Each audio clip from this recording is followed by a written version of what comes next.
Okay,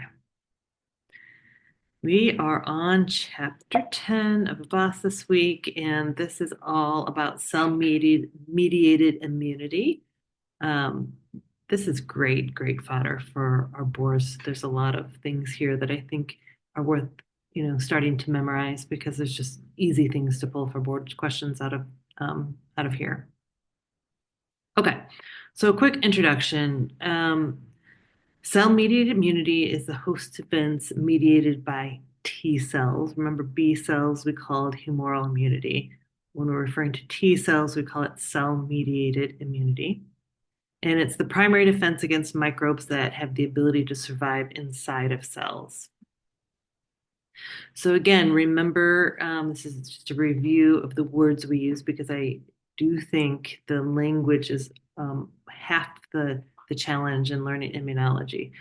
But innate immunity, that's where there's no DNA rearrangement. So if we're talking about adaptive immunity, that means it has adapted somehow, and that somehow is the DNA has rearranged. And that's further divided into either humoral or B cell immunity or cell mediated immunity. Remember, humoral immunity is where antibodies are adaptively transferred, or antibodies, before we knew they're antibodies, were called the humors. The humors were transferred from one person to another and could save them from an infectious illness. And this is our primary defense against extracellular organisms.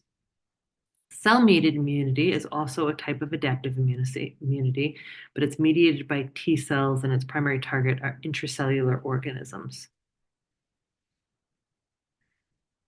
Okay, so CD4 positive T cells are generated in the secondary lymphoid organs, and then from there they migrate to the peripheral site of infection. So remember, these secondary lymphoid organs act like dating bars. It's a way to make sure that we're increasing the probability that antigen presenting cell with a particular antigen will present to an appropriate T cell. We're just trying to gather them into close sight um, instead of just migrating through um, the streets or the blood vessels where they're very likely to actually come into contact with each other. They will recognize and eliminate microbes. They recruit other leukocytes or phagocytes specifically, and they activate other leukocytes or phagocytes specifically in a feedback loop. So phagocytes will activate the leukocytes, and leukocytes will activate the phagocytes until the antigen is mostly cleared, and then that feedback loop can slow down and eventually stop. When a T cell reaction causes injury, so when T cell reaction is pathologic, we call it delayed type hypersensitivity. Of course, a classic example is when you get the old-fashioned, excuse me, TB test under your skin, and you would look for a local delayed reaction there. Okay, so migration is an essential component of cell-mediated immunity. This allows for the recognition of antigens in the lymph nodes and the replication of the T cells in the lymph nodes, and then the migration to the site of infection where it actually has its effector function and can eliminate the microbes. So this can happen in a couple different ways. Today we're going to mostly talk about CD4 T cells, but of course there's CD4 T cells and CD8 T cells. And there's different subtypes of CD4 T cells. And this function is really determined by whatever antigen is in the body. The signals that it sends will help differentiate into the appropriate effector cell, whether it be a Th17 cell or a cytotoxic T lymphocyte. These work in different ways. So CD4 cells are typically targeting when microbes have already been ingested by phagocytes, namely macrophages. It will increase their ability to kill by direct stimulation, cell-to-cell stimulation that you can see here, or by cytokine secretion. Whereas CD8 T cells, remember, those are the ones that respond to MHC class 1, and that's when the microbe is actually sitting inside a cell of any ordinary cell. It doesn't have to be any sort of antigen presenting cell or phagocyte. Okay, so here's the migration pathway, and I know we talk about this to death, but I really think this is large place where if you kind of understand this pattern, it's much easier than to place all the different components in the whole system.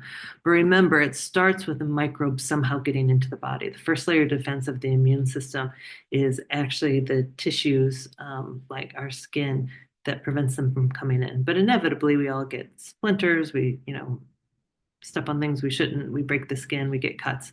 And microbes have an easy pathway of entry. The first cell that picks them up are the dendritic cells, and then they jump into the lymph where they're coming to the lymph node. This is also the same place that naive T cells, naive because they haven't seen an antigen yet, come in and bounce from lymph node to lymph node to lymph node. And eventually, most T cells, or some T cells at least, will recognize a dendritic cell that is displaying on this MHC class 2, and it will activate it. And it will also send the appropriate signals through cytokines here as to which type of CD4 cell it should become. Once it becomes an effector cell, it proliferates, but then it hops back into circulation. Eventually, it exits through the lymph, eventually into circulation. Then once it's in circulation, it migrates to the site of infection, and then it uses those selectins and integrins, which we've talked about before, to slip out, get to the site of infection, and actually direct traffic once it's there. So Th1 cells, these activate macrophages. They mediate the defense against microbes that have already been ingested by a phagocyte. The primary cytokine in Th1 cells is interferon gamma, and they express CXCR3, CCR5, E-selectin, and P-selectin to get to the site of infection. Th17 cells activate neutrophils, and they mediate defense against extracellular microbes, particularly including fungi and bacteria. So the Th17 pathway, this should start to solidify in your brain today, is if you have defects here, we often see signs of chronic fungal infections, chronic candidiasis. The primary cytokines here, as expected, would be IL-17 for Th17 cells, but also IL-22, and these express CCR6. Th2 cells activate eosinophils, and they mediate the defense against helminthic parasites. Remember, these are the ones who have this thick skin that largely what is secreted by neutrophils, or when the reactive oxygen species that are generated by phagocytes, they cannot effectively kill these helminthic parasites, so it takes a different profile. And this is where Th2 cells are secreting IL-4, IL-5, IL-13 to activate mast cells and eosinophils to secrete mediators that will chew through this thick skin. They express CCR3, CCR5, and CCR8. These things are highly expressed at helminthic infections, particularly CCR8. There are T follicular helper cells. These remain in the secondary lymphoid organs to activate B cells. There's not much to know here except that they exist and to not confuse them with migrating and circulating effector T cells. T regulatory cells we talk a lot about, but they are not actually effector cells. These control immune reactions. Remember, for everything that gets the immune system up and going, there's a few things that actually cause repair or keep it under control. T regulatory cells are one of the primarily understood cells that we know of that keep the immune system under control. And then CD8 cytotoxic T cells will mediate the defense against microbes and non-phagocytic cells. So here's a nice chart that really has some of the high points that you should probably remember. I would say almost everything on here is worth remembering. Start to interlock interferon gamma with Th1 cells and macrophages, Th17 with Th17, IL-17, IL-22, and neutrophils.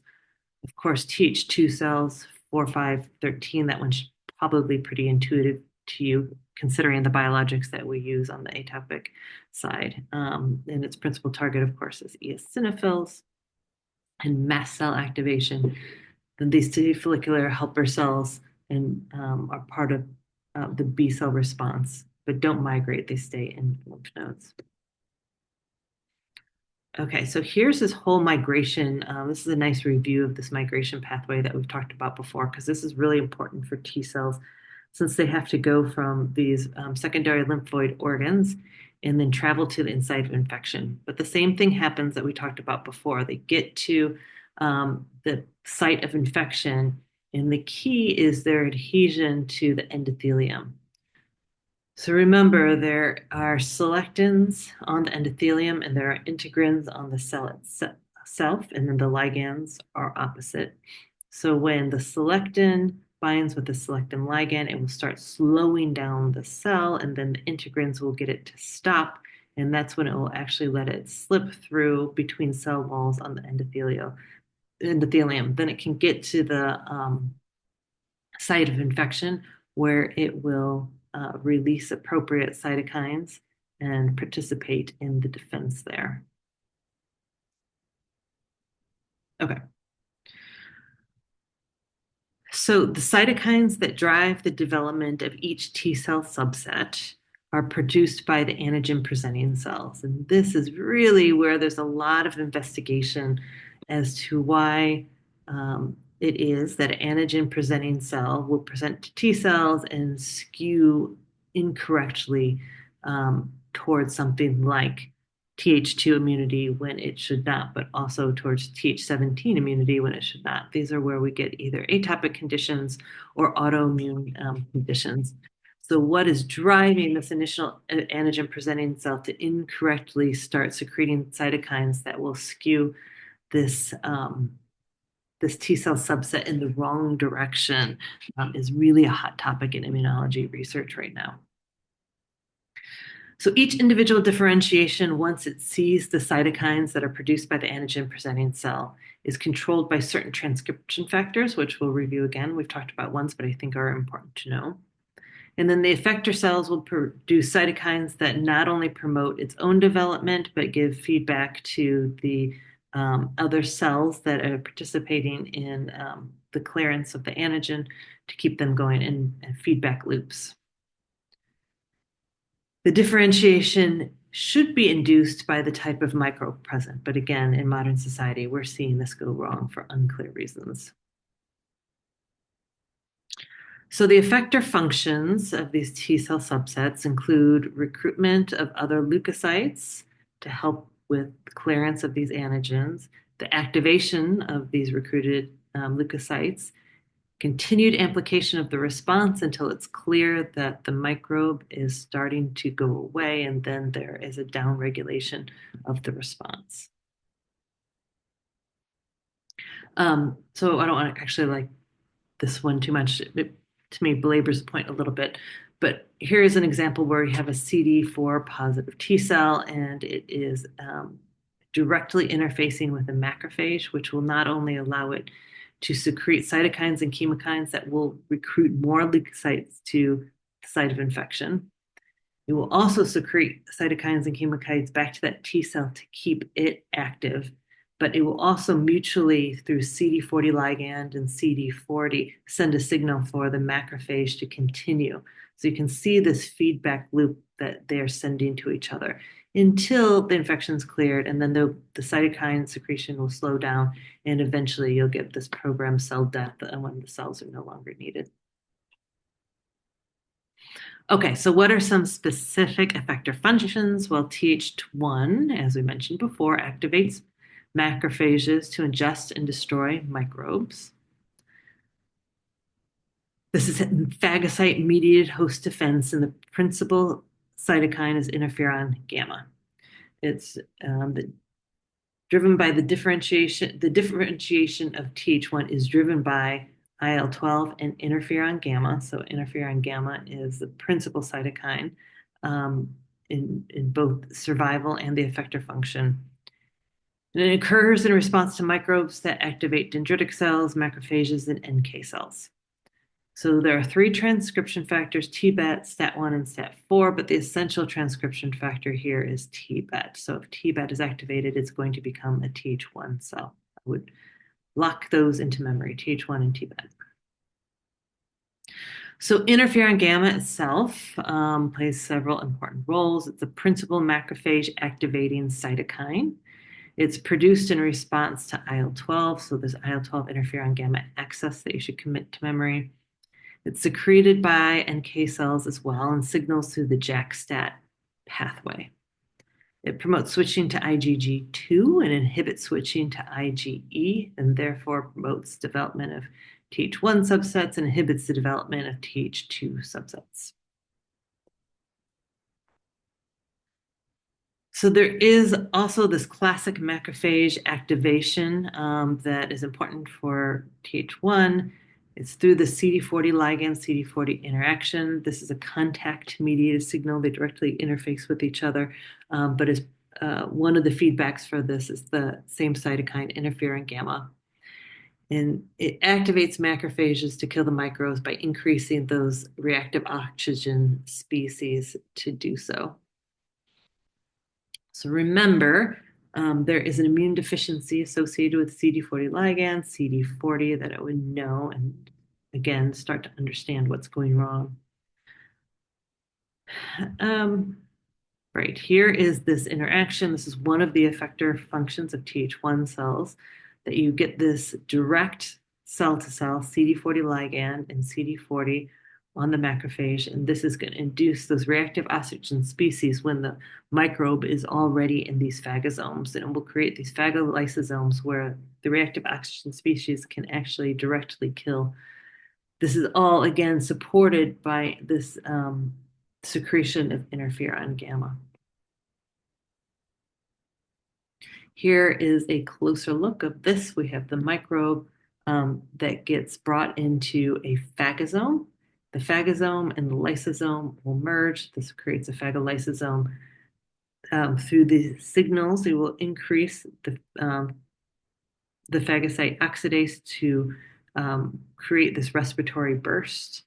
And that, of course, will break down this microbe. So remember, there's several immune deficiencies here, CD40 ligand, CD40, but there's also chronic granulomatous disease if you're unable to generate this oxidative burst. So remember to review chronic granulomatous disease, the diagnostic testing, what component is actually involved, and the phenotype that you see because of it.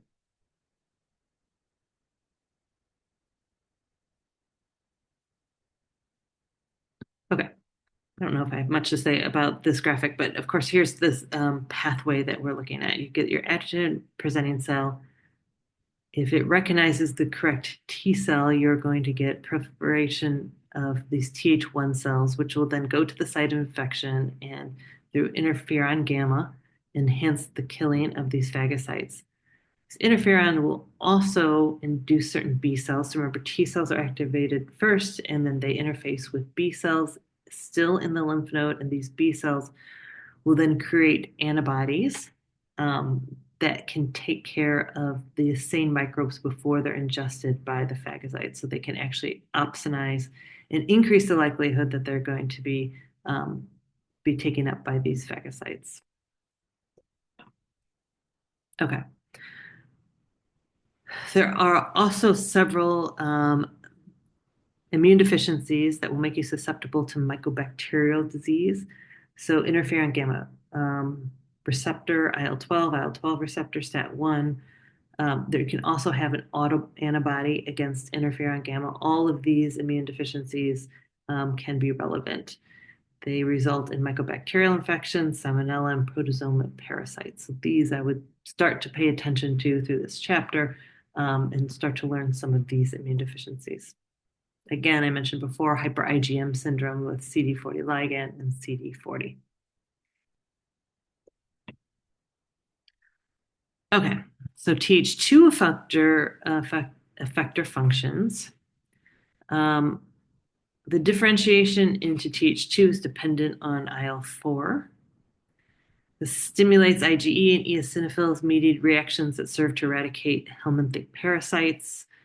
It's all mediated by IL-4, 5, and 13. And the essential transcription factor here is GATA3. So Th2, GATA3 I put together, as well as IL-4, 5, 13. Recognize these as Th2 cytokines.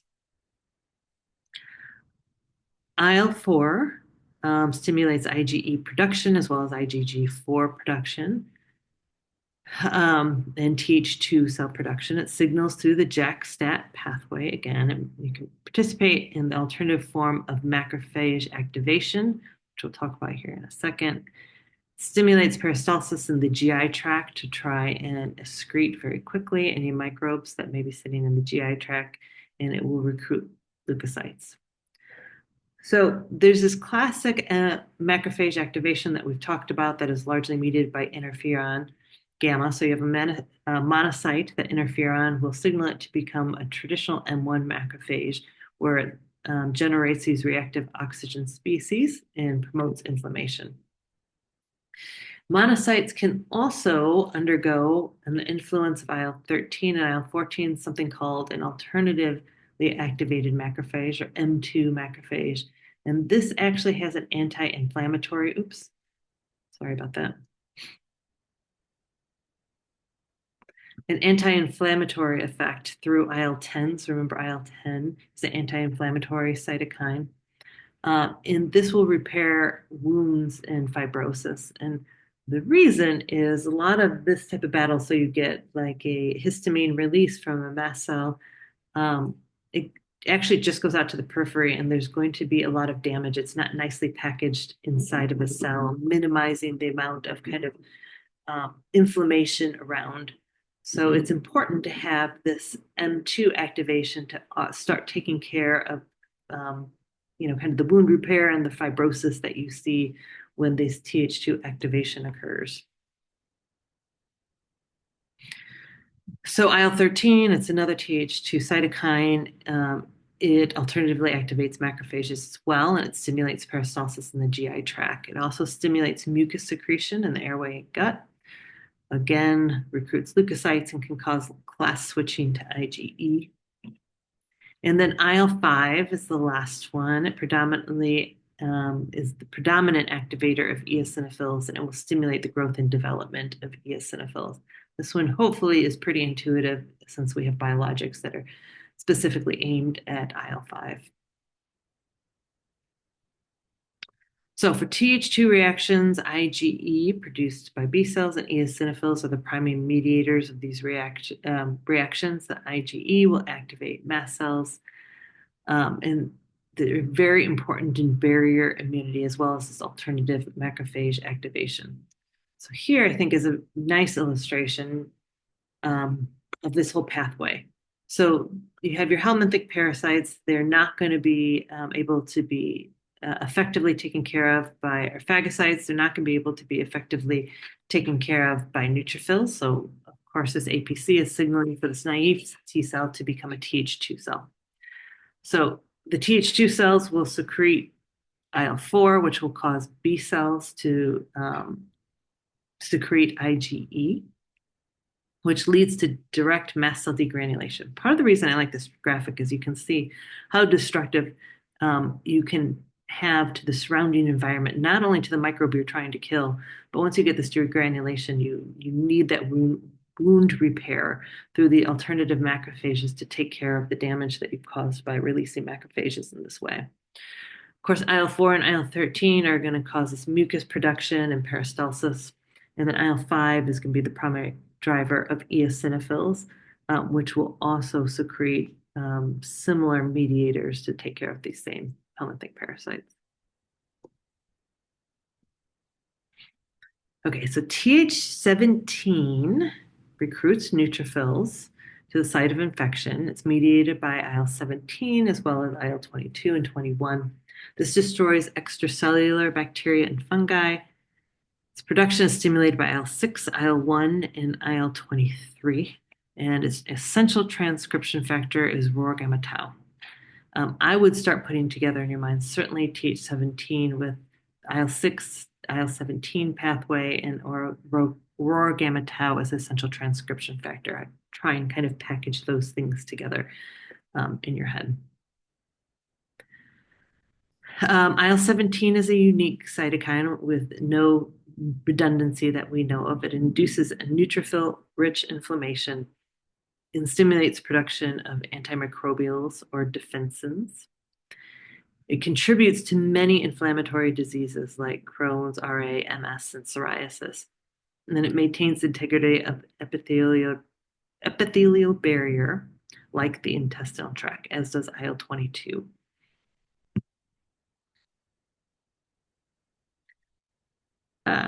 Couple more immune deficiencies. Sorry, this is a little oddly placed, but hyper IgE syndrome presents with abscesses. Job syndrome, you should know. Autoimmune polyendocrine syndrome can have an autoantibody against IL-17 and lead to candida infections. It's time to really start taking a look at all these immune deficiencies and making sure you're becoming comfortable with them. Okay. But this IL-17 pathway, you get that same antigen stimulation, and it is telling this naive cell that it wants it to differentiate into a Th17 cell. So it's going to secrete IL-17 and IL-22. This is going to lead to other chemokines, TNF, IL-6. It's going to lead to this neutrophil predominant response and the secretion of antimicrobial peptides, defensins, and it will increase the barrier function. It will cause this barrier function to tighten up and make sure that it is not going to let any more microbes or antigens through. And then the peristalsis, hopefully, if this is in the GI tract, will sweep it out and help with that defense as well. Okay,